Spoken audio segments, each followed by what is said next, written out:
하나님 말씀 보겠습니다. 하나님 말씀 구약성경 출애굽기 23장 16절의 말씀입니다. 출애굽기 23장 16절의 말씀 구약성경 117면에 있습니다. 우리 같이 봉독합니다. 시작. 맥주절을 지키라. 이는 내가 수고하여 밭에 뿌린 것의 첫 열매를 거둠이니라. 수장절을 지키라. 이는 내가 수고하여 이룬 것을 연말에 밭에서부터 거두어 저장함이니라. 아멘. 할렐루야. 네, 참 복된 주일입니다. 우리 앞뒤 자분에게 인사하겠습니다. 사랑합니다. 축복합니다. 인사하겠습니다. 네. 맥주절을 지키라라는 말씀으로 이 시간 함께 은혜를 나누고자 합니다. 오늘은 2022년 맥주 감사주일입니다. 맥주 감사주일은 이른 곡식을 수확하고 하나님께 감사와 영광을 돌리며 기쁨과 은혜를 나누는 그러한 절기이고 예배입니다. 우리가 잘 아는 대로 이 맥주절이라는 것은 보리 맥자를 써서 보리를 수확하고 드리는 절기다라고도 합니다. 그래서 맥주절이라고 하죠. 근데 우리 시대에 오늘날 보리 농사를 짓는 농경지를 보기가 어렵습니다. 그럼 이렇게 말할 수도 있어요. 보리 농사를 짓지도 않는데 굳이 맥주 감사절을 드려야 됩니까? 라고 반문한 분들도 있을 수 있습니다. 그러면 우리가 이 질문에 다시 한번 서게 되죠. 오늘날 현대 사회된 이 시대 가운데 우리 믿는 성도들이 정말 맥주절을 잘 지켜야 되는 것인가? 라는 질문을 또 하게 되고 그 질문 앞에 서게 되는 것을 볼 수가 있습니다. 맥주 감사절은 지난 상반기를 돌아보면서 지금까지 때를 따라 돕는 은총으로 함께 하시는 하나님께 감사와 영광을 돌리는 그러한 절기입니다. 또 1년의 절반을 구별하면서 남은 또 하반기를 바라보면서 나에게 잃어버린 것이 무엇이 있는가 신앙적으로 영적으로 봤을 때 하나님 나에게 원하는 것이 무엇인가를 점검하는 그런 절기입니다. 그럼 하나님 나에게 원하시는 게 뭘까요? 감사입니다. 하나님 우리에게 원하는 건 감사예요. 그 어떤 형편과 어떤 상황 속에서도 하나님이 원하시는 것은 감사예요. 예배도 감사로 드려야 되고요. 우리가 드리는 예물도 감사로 드려야 되고 우리의 헌신이 감사가 될 때 하나님 뭐예요? 복을 주신다라고 말씀하고 있는 거예요. 맥주는 히브리어 원어로는 하카츠라는 말인데 이것은 거두어 수확하는 절기라는 뜻을 가지고 있습니다. 그래서 맥주라는 것은 가장 긴 의미를 가지고 있고 나중에 일반적으로 77절, 오순절 등으로 불려지게 되었습니다. 우리가 잘 아는 대로 구약시대에는 유월절과 맥주절과 장막절의 3대 절기가 있었습니다. 절기는 축제의 날입니다. 그리고 기쁨의 날이고 안식의 날이었습니다. 이 절기가 되면 이스라엘의 모든 남자들은 예루살렘 성소에 올라와 순례하며 하나님 앞에 영광을 돌리는 그러한 절기였습니다.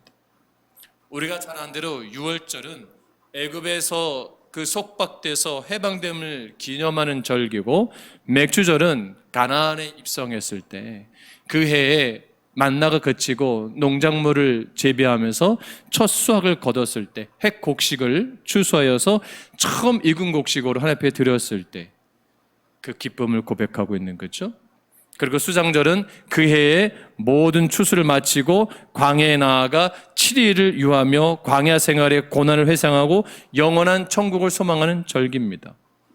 레위기 23장 14절로 또 21절의 말씀 보면 하나님께서 뭐라고 말씀하시냐면 하나님의 백성들이 각처에서 대대로 지켜야 할 영원한 규례니라. 유월절, 맥주절, 이 수장절은 영원히 지켜야 될 뭐예요? 규례예요. 법칙이에요. 팔레스타인 지역은 보리가 4월에 익습니다.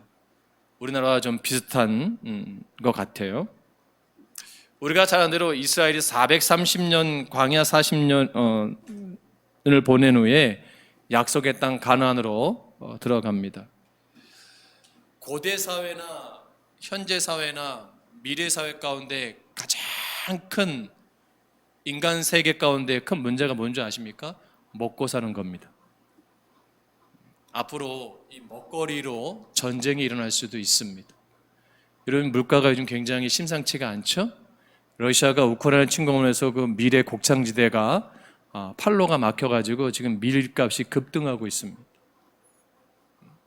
터키와 우크라이나는 유럽의 곡창지대입니다. 중국은 아시아의 곡창지대입니다. 그런 것들이 만약에 전쟁이나 어떤 국제사회 혼동 가운데 이것이 막히면 여러분과 저는 어떻게 되겠습니까?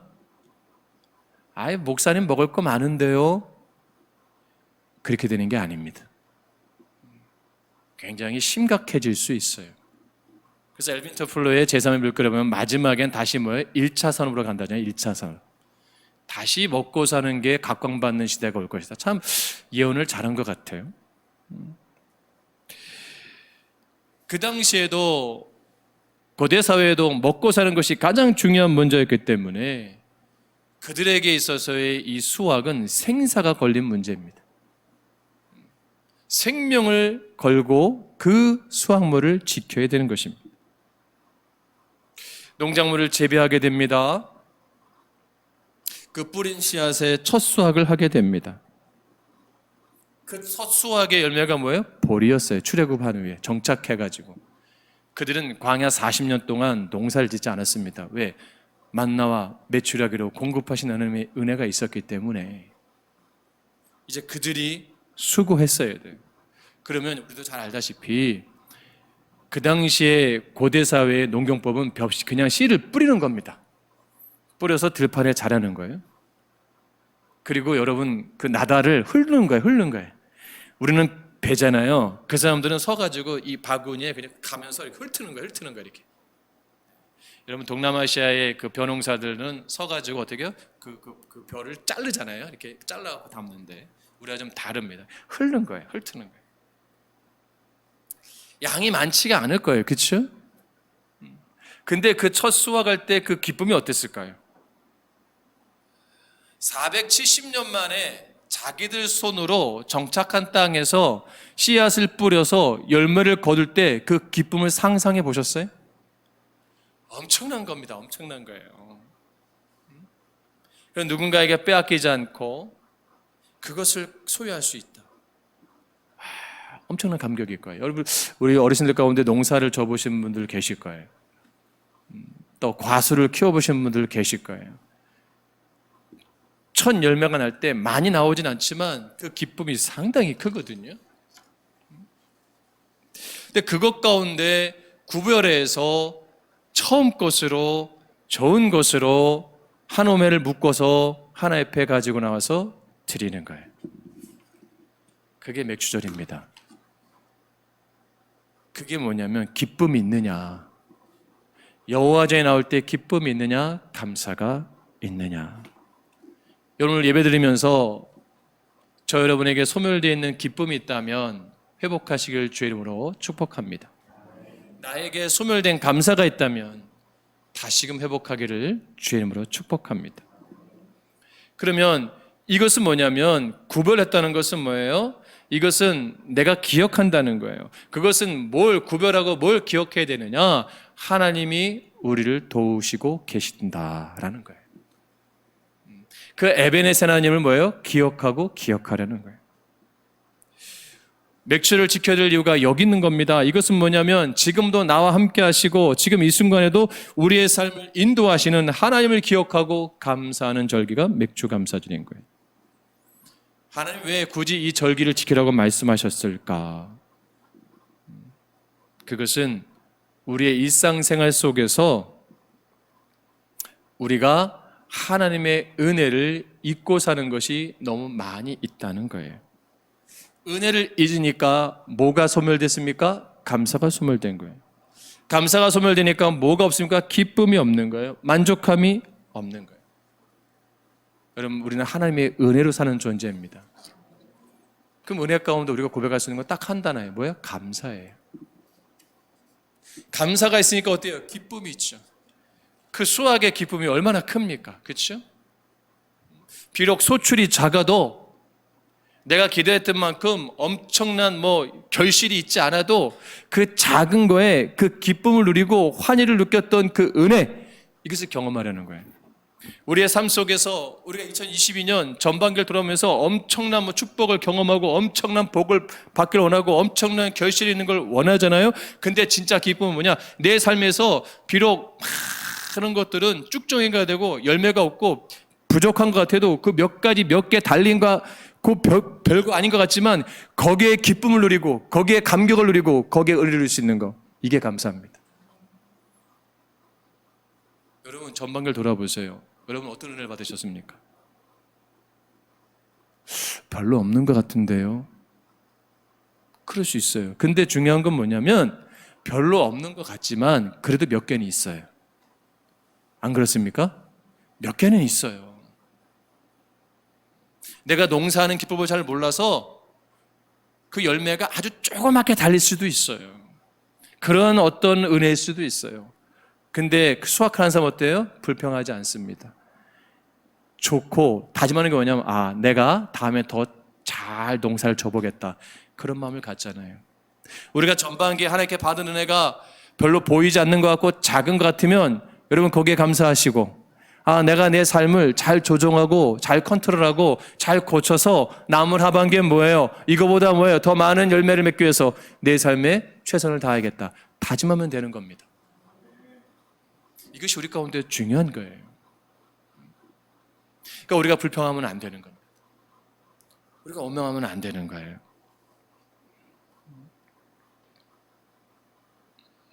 왜 원망하고 왜 불평하면 안 되느냐?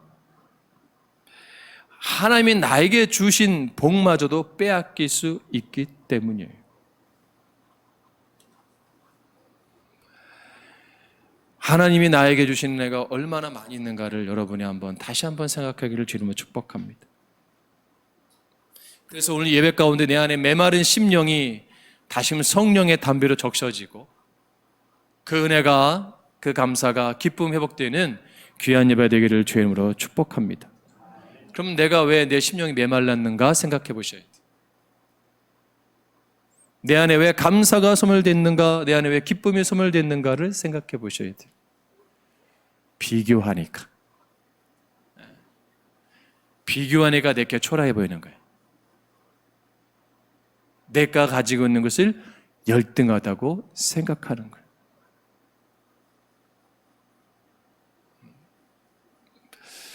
여러분, 우리나라는 참 깨끗한 나라입니다. 그죠? 시장에 가도 물건을 파는 야채든 뭐든 다 손질을 하고 나옵니다. 얼마나 깨끗하게 해서 잘 팝니다. 위생을 아주 중요시하는 나라입니다. 근데 여러분, 이렇게 좀 가난한 나라들 가면 위생이 그렇게 중요하지 않습니다. 그렇지 않습니까? 과거에 제가 어렸을 때는 그 슈퍼마켓에서 동태도 막 잘라줬었어요. 이렇게 그 칼로 막 잘라주고 막 정리해주고 막 그냥 봉지에 담아주고 막 그랬던 모습들이 있어요. 그렇게 위생적이진 않았어요. 여러분, 좀 개발도상국 후진국을 가면 위생보다는 뭐예요? 그들이 가지고 나와서 시장에서 파는 것들을 보세요. 그냥 다 원초적이에요. 고구마면 고구마대로, 감자면 감자대로, 파면 파대로 이런 것들 팔 때 그냥 밭에서 그냥 바로 따온 정리가 안 된 걸 그냥 놓고 팝니다. 근데 놓고 팔 때 같은 거도 튼실하고 멋있고 예쁜 것이 옆에 탁 진열되어 있으면 어떻게 해요? 초라해 보여요. 내가 가지고 나오는 물건이 연약해 보일 수 있어요. 부족해 보일 수 있어요. 그러면서 화딱지가 나요. 신경질이 나요. 분명히 따올 땐 기뻐가지고 오늘 이거 팔 수 있었다는 행복감이 있었는데 막상 내 시장에서 딱 올려놓는 순간 뭐예요? 승질도 나는 거예요. 그게 우리의 삶이란 말이에요. 그게 우리의 모습이 있다는 거예요. 처음에는 그래도 목적 있고 기쁨 있고 야 이걸 내가 팔아서 내 처자식을 먹여 살 수 있는 에너지가 되겠구나, 원동력이 되겠구나, 그런 마음을 가지고 나왔는데 내 물건이 안 팔리는 거예요. 해가 넘도록 괴롭고 힘들고. 왜 하나님은 축복해 주지 않습니까? 왜 내 물건이 안 팔리게 합니까? 나를 이렇게 초라하고 비참하게 만드십니까, 하나님? 우리 여러분 그런 불평 있지 않아요? 나를 이렇게 초라한 모습으로 만드시고 이렇게 수치스럽게 나를 몰아가십니까? 이거 우리 전반기의 모습 아닙니까? 뭘 잃어버렸기 때문에? 감사를 잃어버렸으니까. 주신 은혜의 가장 기본적인 것을 잃어버렸으니까. 여러분 불평하지 마세요. 할렐루야. 여러분 남편이 좀 부족해도 불평하지 마세요. 여러분 아내가 성질이 더러워도 불평하지 마세요. 여러분 자녀가 속을 새겨도 불평하지 마세요. 건우가 제일 크게 웃고 있는데 엄마가 좀 성격이 그러니? 그러지 마세요. 할렐루야. 제가 이 이야기를 왜 한 줄 아시냐면 그 불평의 대상이 빼앗겨 봤을 때, 그 존재감이 상실됐을 때 그것이 얼마나 귀한 것인가를 알게 된다는 거예요. 내가 누리고 있는 일반적으로 너무나 평범한 것들을 우리는 놓치는 거예요. 근데 그게 상실되고 빼앗기잖아요. 이야, 그게 정말 귀했구나. 그게 정말 존귀한 거구나. 여러분 우리가 예배를 이렇게 자유롭게 드릴 때는 잘 모릅니다. 예배의 자유를 빼앗겨 보세요. 이 예배가 얼마나 소중한지 아십니까? 내가 건강했을 때는 잘 모릅니다. 여러분 건강을 상실해 보세요. 빼앗겨 보세요. 다른 거 다 필요 없고 하나님 그냥 건강만 하게 해주세요. 이게 우리의 모습 아니에요? 여러분 불평할 게 없어요. 원망할 게 없는 겁니다. 그래서 신약에서 감사는 헬라어로 유카리스테오란 말인데 이 은혜는 은혜에서 유래된 단어예요. 그러니까 감사는 하나님의 은혜를 안다 고백인 거예요. 히브리어는 야다와 토대의 합성인데 그 의미는 마음의 샘줄기라는 뜻입니다. 은혜를 깨달은 사람의 마음에서 샘줄기처럼 흘러나오는 것이 뭐예요? 감사한 거예요.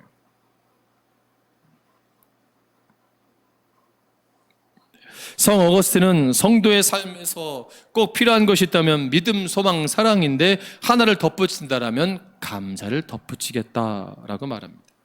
칼 힐티는 그의 행복론에서 행복의 첫 번째 조건으로 감사를 꼽았습니다. 감사라 그러면 젊어진다. 감사라 그러면 발전이 있다. 감사라 그러면 기쁨이 있다. 중요한 것은 우리가 행복하기 때문에 감사한 것이 아니라 감사하기 때문에 행복해진다는 사실입니다. 여러분 가정에 대해서 감사하게 생각하세요. 여러분 부모님이 살아계심에 감사하세요. 여러분 남편이 건강함에 감사하세요. 아내가 가정을 잘 지켜줄 수 있음에 감사하세요. 내 자녀가 있음에 감사하세요. 할렐루야. 내 믿음의 동력자가 있음에 감사하세요. 감사를 한번 풀어보세요. 계속 감사할 수 있는 조건이 나옵니다. 근데 불평이 나를 지배하는 순간 난 감사가 소멸됩니다. 두 번째는 뭐예요? 맥주의 두 번째 의미는 처음 것입니다. 처음 것, 메시지는. 처음 거는 뭐냐면 제일 좋다라는 뜻을 가지고 있어요. 첫 열매를 드리는 정신이 뭐예요? 하나님 우선, 하나님 제일주의, 이 신앙 고백의 자세인 거예요. 우리의 삶의 우선순위가 어디 있어야 되느냐? 하나님께서 된다는 거예요. 이게 신앙 고백입니다. 처음 익은 열매로 하나님 앞에 드렸다. 이것은 주되심을 고백한 거예요. 모든 주신 것도 하나님이시요 거둬가신 것도 하나님이신 고백을 하고 있는 거예요. 나에게 주어진 모든 조건들이 여러분 누구에게부터 온 거예요? 하나님께부터 온 겁니다. 내 삶의 모든 영역, 모든 주권을 하나님 앞에 고백하는 이 신앙 고백의 자세인 거예요. 그래서 처음 것은 소중한 거 아닙니까? 그래서 사랑도 첫사랑이 참 의미가 있잖아요. 여러분 교회를 첫 예배를 때 그 감격이 있잖아요. 그렇지 않습니까? 하나님과 내 첫사랑이 있었고요. 교회를 올 때 그 첫 은혜를 경험할 때가 있었어요. 처음 게 이렇게 소중해요. 그걸 생각하면 왠지 그래서 기분이 좋아져요. 그렇죠?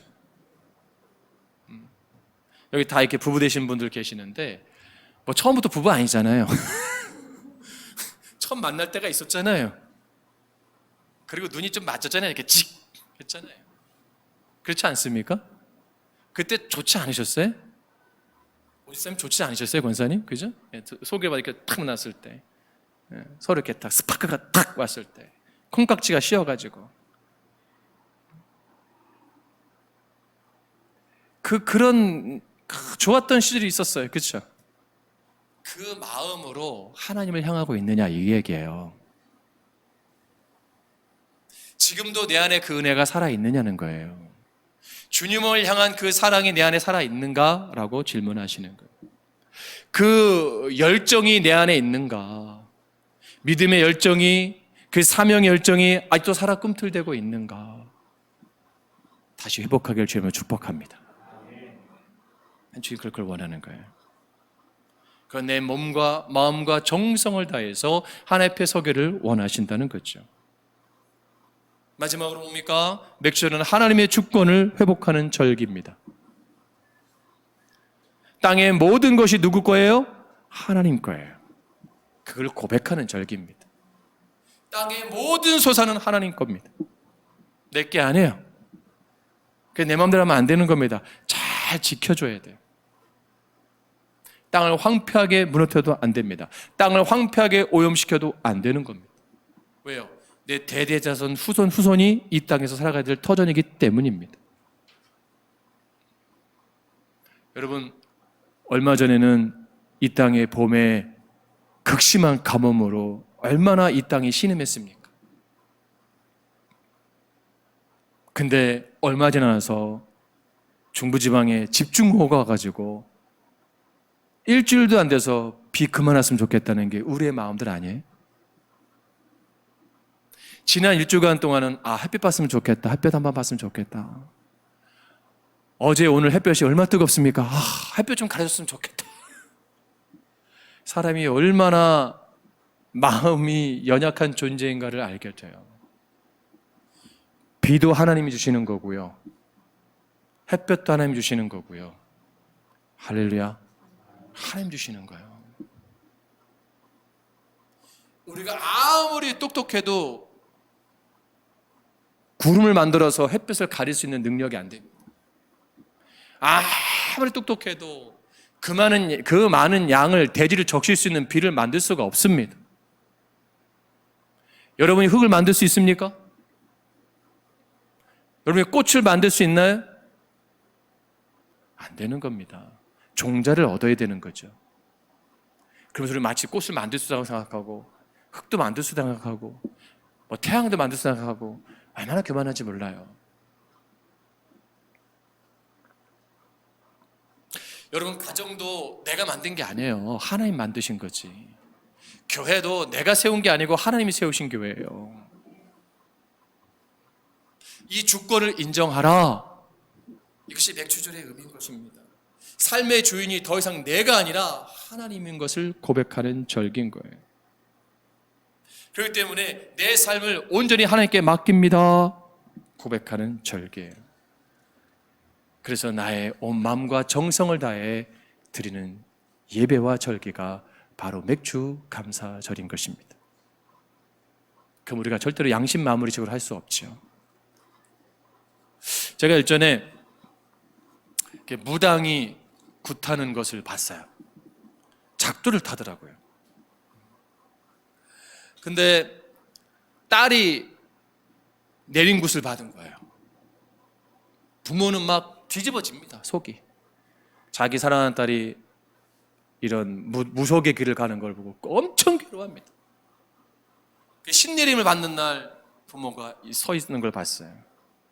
근데 신이 내렸어요. 이렇게 이제 그랬구나. 딸랑딸랑 부채도 들고 막 이렇게 하더라고요. 근데 그 부모가 그 딸 앞에서 막 빕니다. 그리고 불쌍하다 이러는 거예요.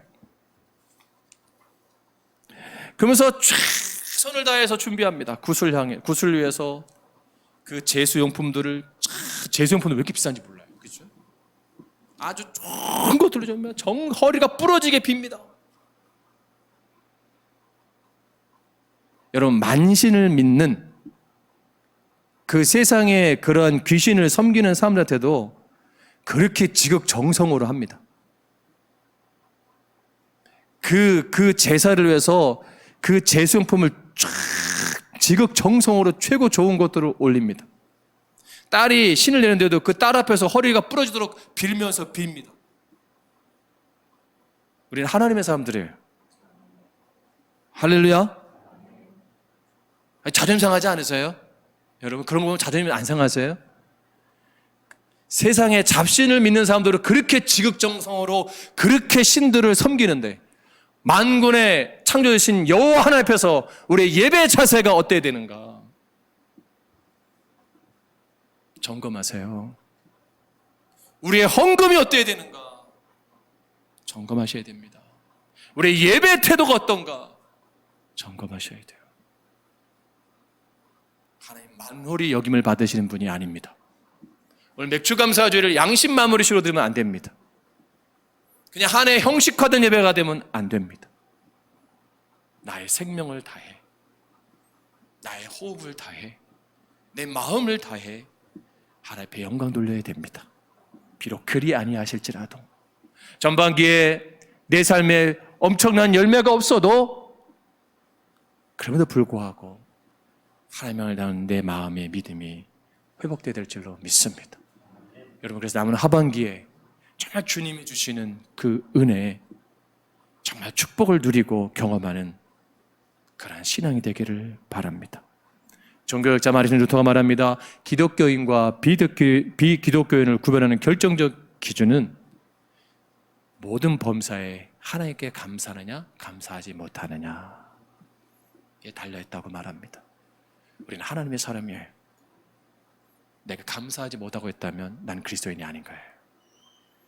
여러분, 진정 그리스도인으로 감사하는 삶이 되시고 내 가정이, 내 일터가, 내 모든 가정 환경이, 내 범사의 모든 것들이 연약할지라도 초라할지라도 감사하세요.